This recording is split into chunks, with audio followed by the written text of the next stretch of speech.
Okay, limiting reactant problems.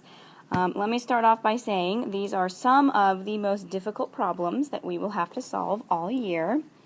So if you don't quite get it at first, that's okay. It's just one of those skills that you really have to practice to get good at. Okay, so the first step for all stoichiometry problems, all limiting reactant problems, is to double check and make sure you have a balanced chemical equation, because sometimes you will have one, sometimes you won't. This one is already balanced. And the first question we are asked is to figure out how many grams of the product are produced. We're only given a very small amount of information, and it actually helps me to just kind of fill this information in above the equation. We're starting with 4.1 grams of CR, and it reacts with 9.3 grams of Cl2, and we are asked to find how many grams of CrCl3 are produced. So I'm just going to put an X there representing my unknown. The first thing I'm going to do is do a mass to moles to mass calculation, starting with just my first reactant. Doesn't matter, you can start with whichever one, and figure out if I were to use my full 4.1 grams here, how many grams of the product could I make? Then I'm going to do the exact same thing, go from mass to mass with my second reactant and compare those two values, and I'm going to have to pick the smaller one, and I'll show you why in just a minute.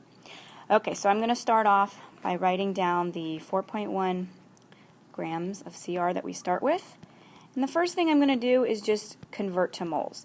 This first piece should look very familiar. All I'm doing is dividing by the molar mass.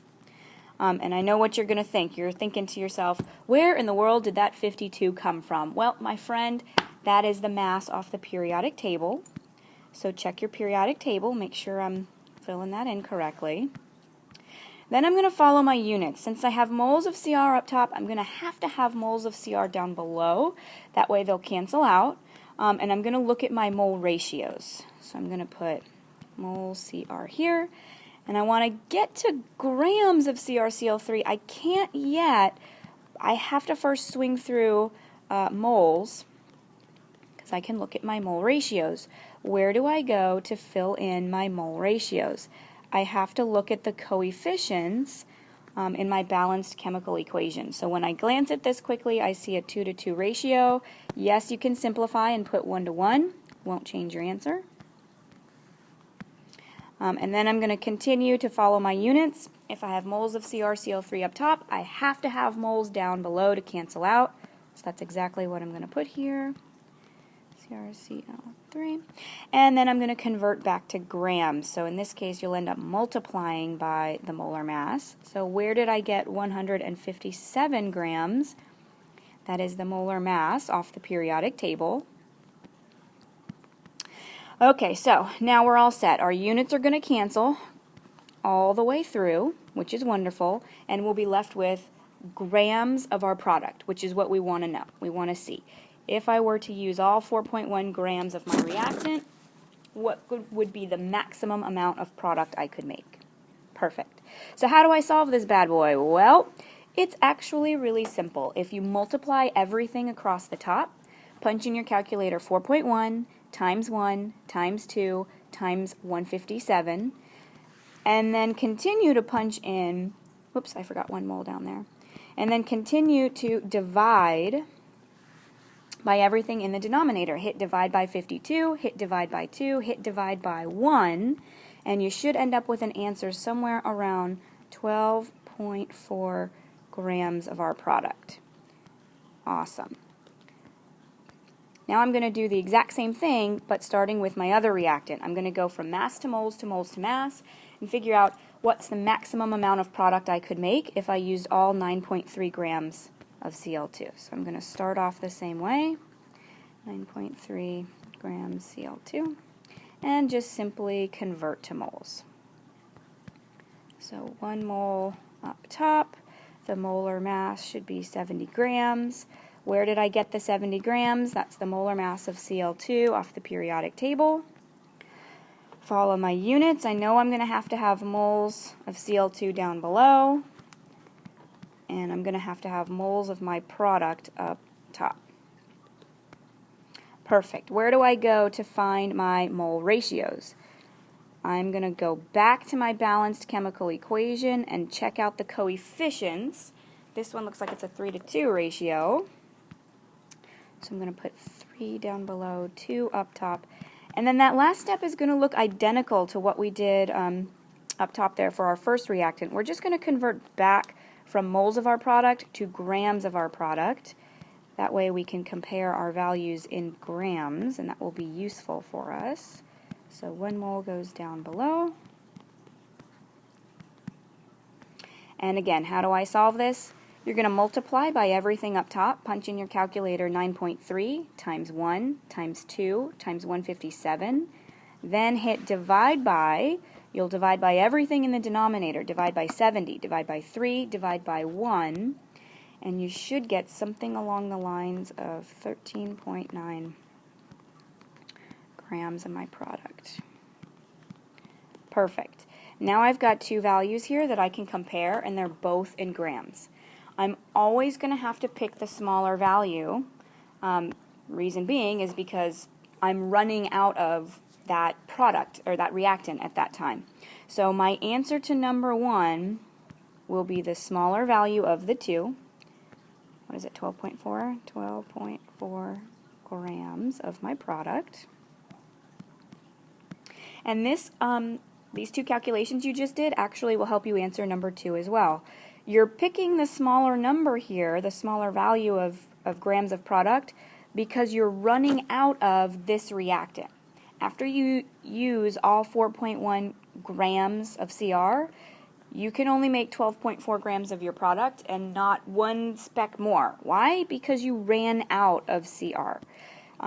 If you were to look at your second calculation, this is actually showing you you're going to end up with excess or extra Cl2 left over because you have enough Cl2 to make more grams of the product. You can't make that much. So let's go ahead and answer number 2. My limiting reactant here is going to be Cr, so I'll just put limiting Cr, and that means in excess.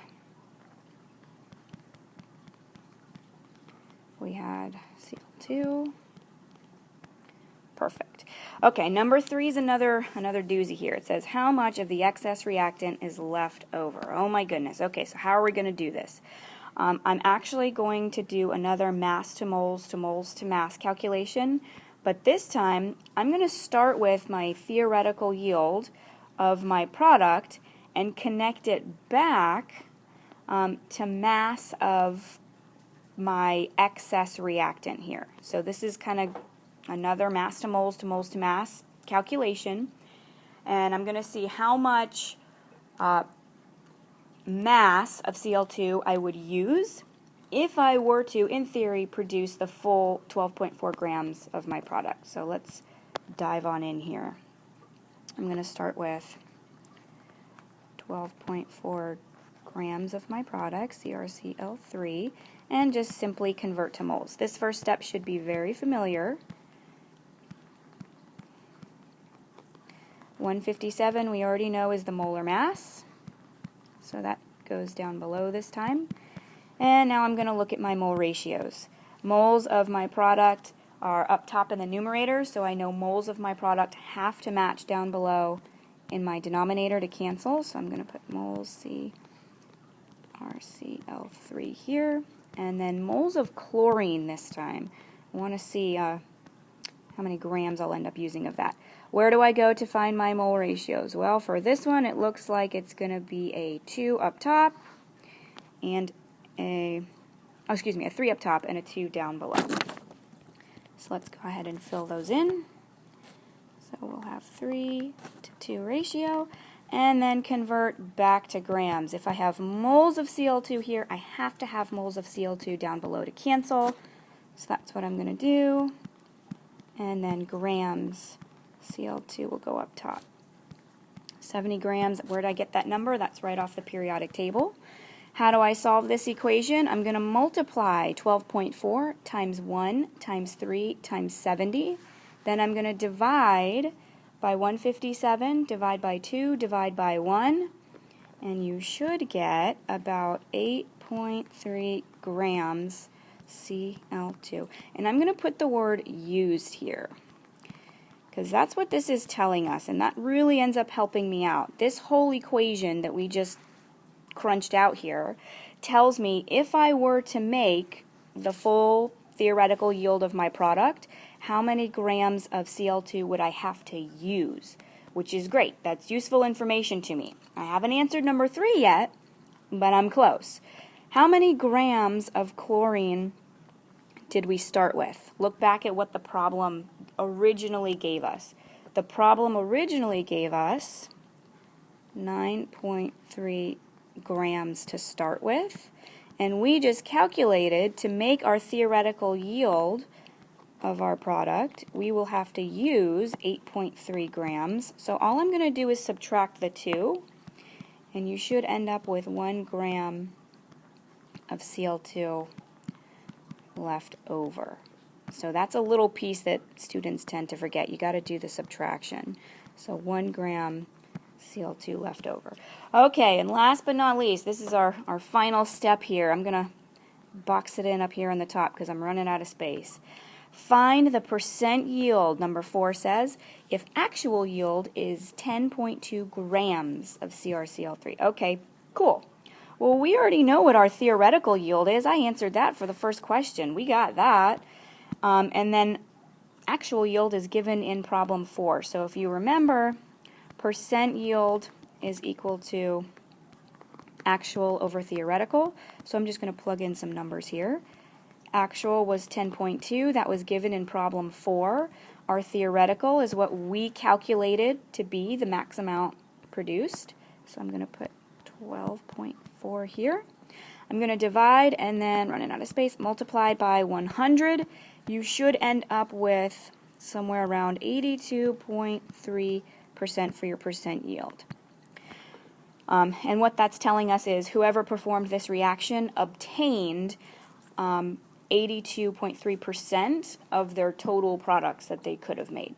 So not terrible, but if I was running a business and my employees said, oh, we're only running at 82% efficiency, I would be in there the next day saying, what can we do to streamline this process to get more products obtained? Okay, again, these are very difficult problems. They're long, they're drawn out.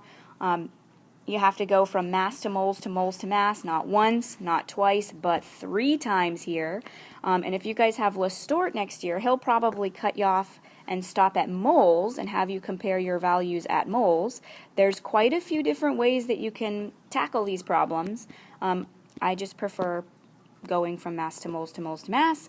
You can really get the right answer either way. The way that I suggest you study is to just go online or Google or look in your textbook, whatever you guys have at your resources, and just find more products or find more questions like this. See if you can answer them.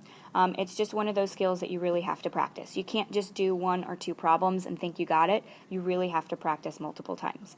So I hope this video helped. Good luck.